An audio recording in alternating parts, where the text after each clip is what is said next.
Well, my dear, I hope you had a pleasant evening. I felt the fire rather too much. But then I moved my chair back a little. A very little, mind you. And then it did not disturb me.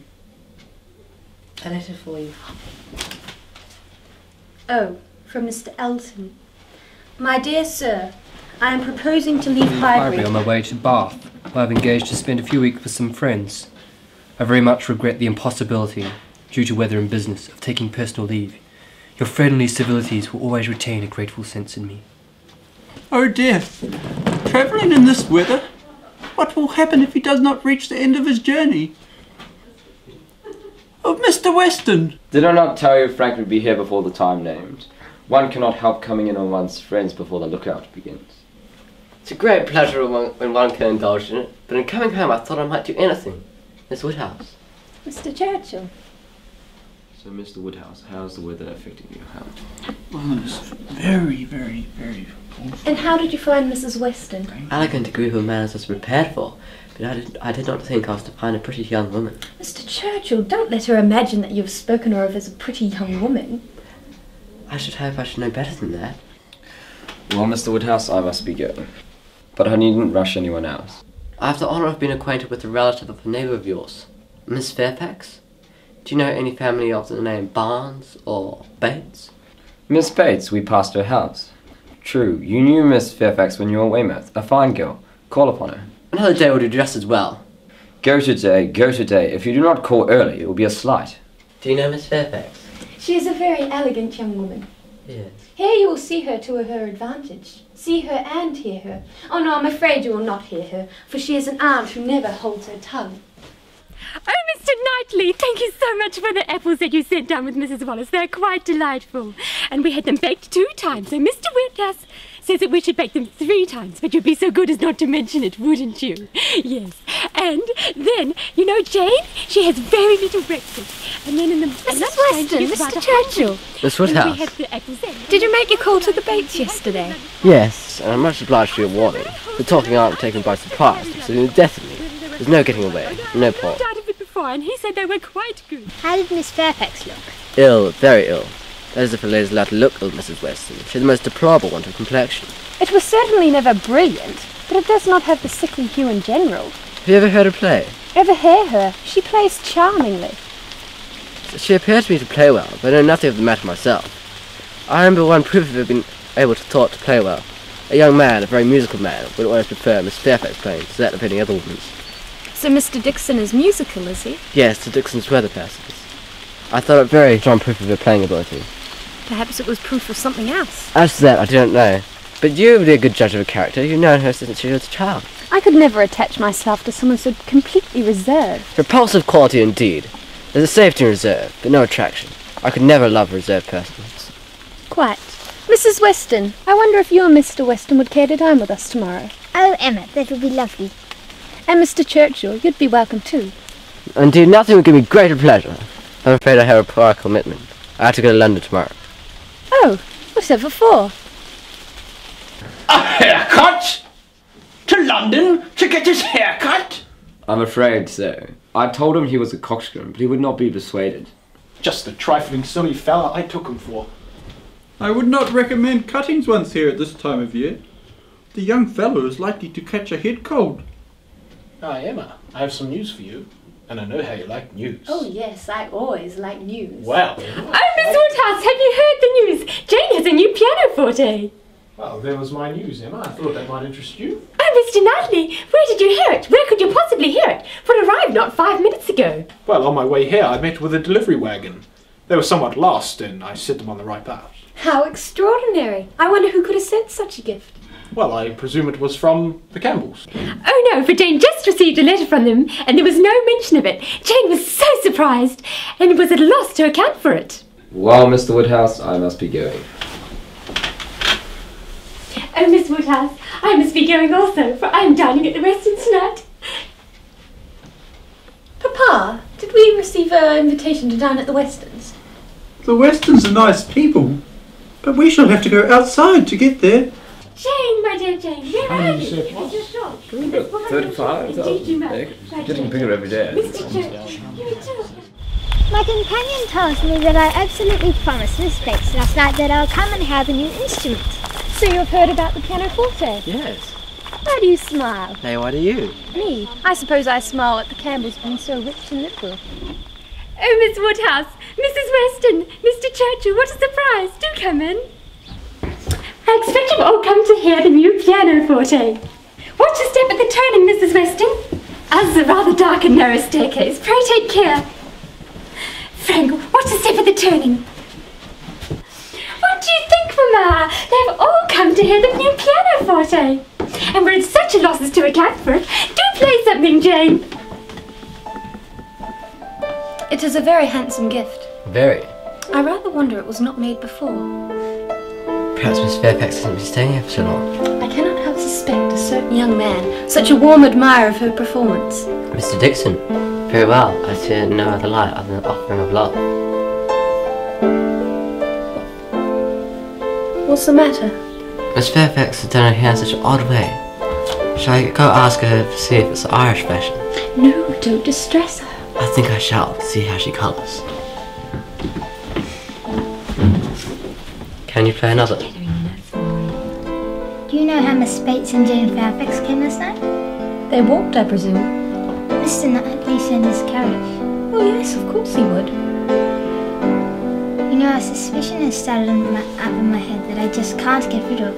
I've made a match between Jane Fairfax and Mr. Knightley. Jane Fairfax and Mr. Knightley? But think of the imprudence of such a match. I'm not speaking of its prudence, merely its probability. My dear Mrs. Weston, do not take to matchmaking, you do it ill. Maybe the pianoforte is from Mr. Knightley. You have taken up an idea into your head and run away with it. Miss Woodhouse, we would be much obliged to you if you would try the pianoforte, because as I told Mother, Miss Woodhouse's opinion of the instrument would be very much worth having, wouldn't it, Mother? Oh, I fear I lack the talent. Miss Fairfax, will you play another? I would be delighted, Miss Bates. Oh, lovely. Mr. Knightley, Miss Smith, welcome to our house. So many friends in our small room. Quite delighted. Friends, Mother.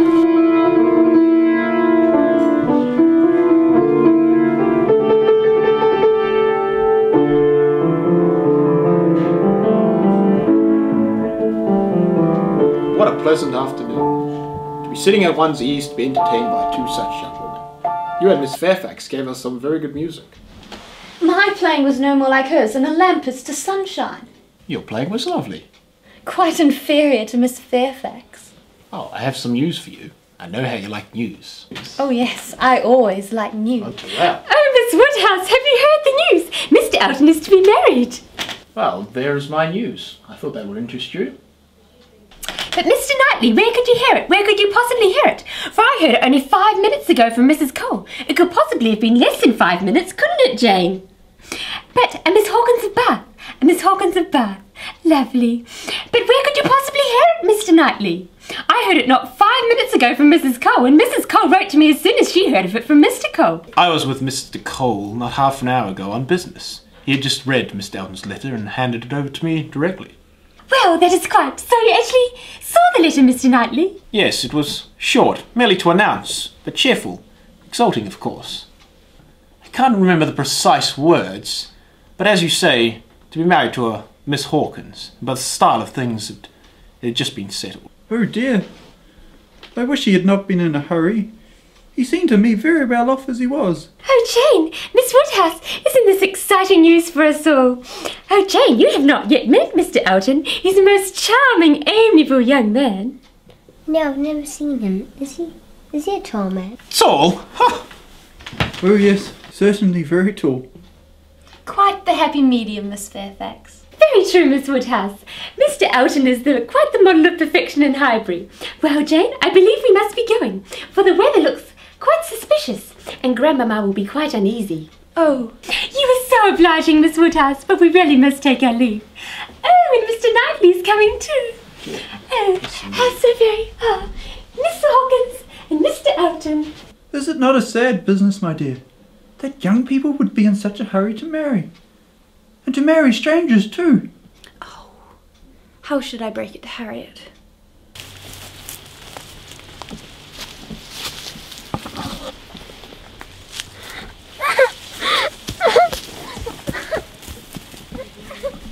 though I think he better not have married.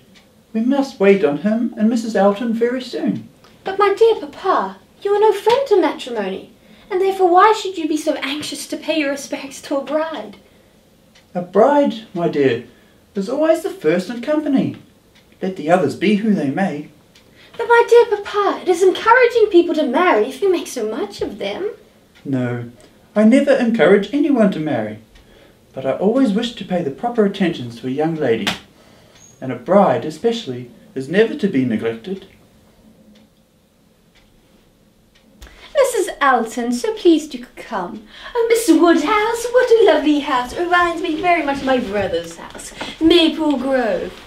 He will be enchanted with this place. People with extensive grounds and cells are always pleased with anything in the same style.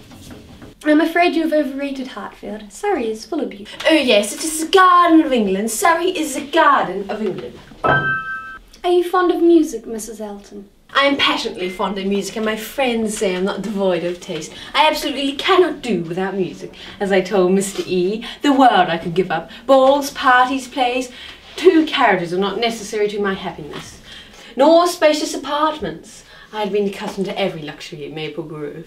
But none of these things I needed as long as I had my music.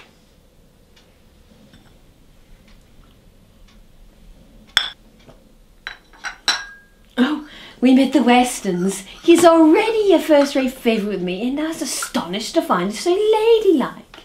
She was your governess, was she not? Mrs. Weston's modest propriety would make her a safe model for any young woman. And guess who walked in while we were there? I could never imagine. Knightley. Knightley? Knightley, Mr. E's friend. Well, it's one friend he need not be ashamed of. Quite the gentleman. Insufferable woman. Never seen him before in her life, and she called him Knightley. I met her in the lane. She seemed... Vulgar, conceited little upstart. Actually astonished to discover Mr. Knightley a gentleman. I doubt he will return the compliment and discover her to be a lady. I never met with her equal. And Mrs. Weston, astonished to find that the lady who brought me up should be a gentlewoman. There is only one thing to do with a woman so impossible as she. I must set a party for her, or everyone will feel at once how much I dislike her. I'm so excited about the party. You know, just wrap up and put in my pocket. Knightley? Jane Fairfax, I could rave about her. You know, I want to have a picnic for her. That sort of thing I like extremely. I'll have a round at my place often.